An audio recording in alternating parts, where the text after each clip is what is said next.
Hail comic book fans! Today we're talking about Rogue Sun issue 12.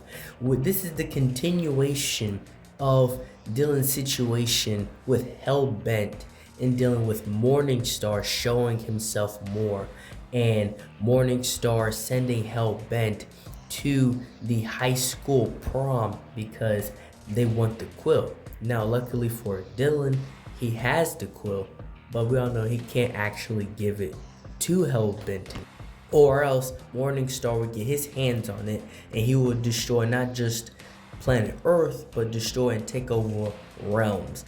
Now, the issue with Hellbent Hunter in this situation is that he's gone high off of power. He's not just doing this because it's for his father and Morningstar is telling him to do this. Now he's just doing this for the love of the game, and that shows where he is because he was a drug dealer and probably a drug addict before this, and it just shows what happens when somebody gets more of something that they shouldn't have to begin with. And as Hellbent is threatening the kids of this high school, Rogue Sun comes through and tackles him. Now, the situation with Rogue Sun Dylan in this situation is that he's still not taking Hellbent seriously. And it's like, like he tries to be, the jokes and stuff like that, like he got this, but Hellbent is not just some rinky-dink type character or villain. This guy will go the extra mile just to let you know that he is serious. And Rogue Sun Dylan will soon find that out in the most fatal way possible, and comes through the wall. It's this massive blue monster machine looking thing, and that is Hunter's father. If you remember the end of the last issue, Morningstar gave the father more power. So now you have father and son here to destroy Rogue Sun and to get the quill.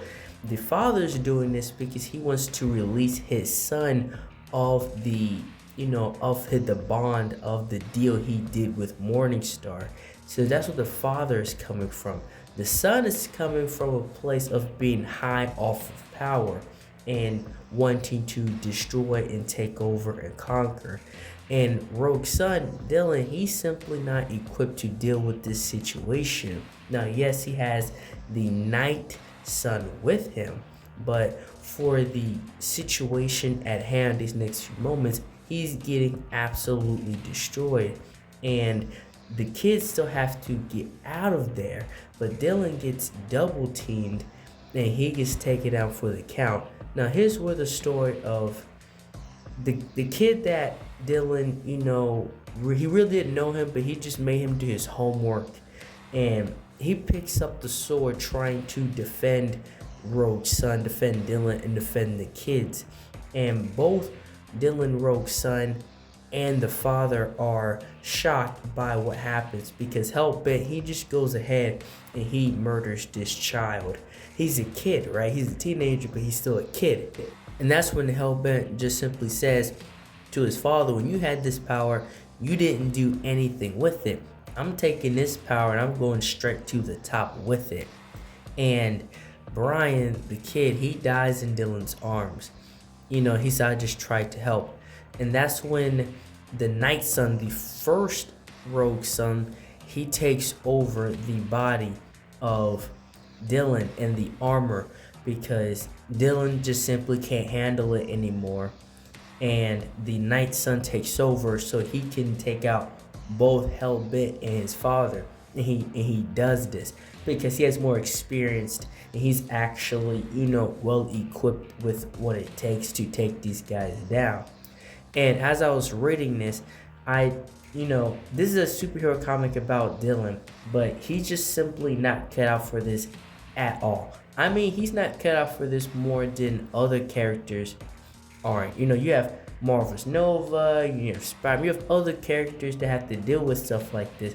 But when we look at Dylan, you're just like, he's the last person that should have ever been a superhero. And I think that is part of how we will see this character grow.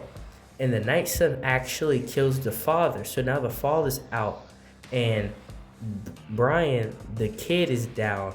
And Hellbent, he is not dead, but he will be locked up with the other villains, at Dottie at the jewelry. And that night, there really wasn't a win, if you ask me.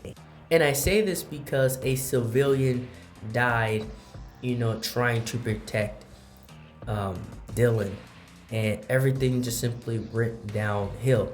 Yes, Morningstar technically did not get the quill. Hellbent was stopped, and so was his father. But somebody, an unfortunate life had to be taken in the process. And as Dylan and the Night Sun is talking, Dylan actually, comes to this realization to himself, which is like, no more messing around. I have to grow up. I have to deal with this. I have to, like, all the mess ups that I've done up until this point is not okay. And I have to be a better person in order to be a better Rogue Sun. And you're reading this, you're like, finally he's getting it. Finally he's going to put more effort into being Rogue Sun. But that's when the Night Sun says no. And he pretty much tells him, you're not equipped, you said it yourself. So I'm going to take over your body, and this is my second chance to be Rogue Sun, which is like a heart stopper.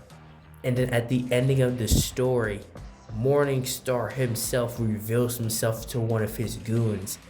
And I don't know how, but somehow, some way, shape, or form, he has physically walked over into our realm. And that's how you know things are really about to get dark. And that's all I have for this video. Thank you guys for watching this video. Like, share, and subscribe for more. And thank you for watching.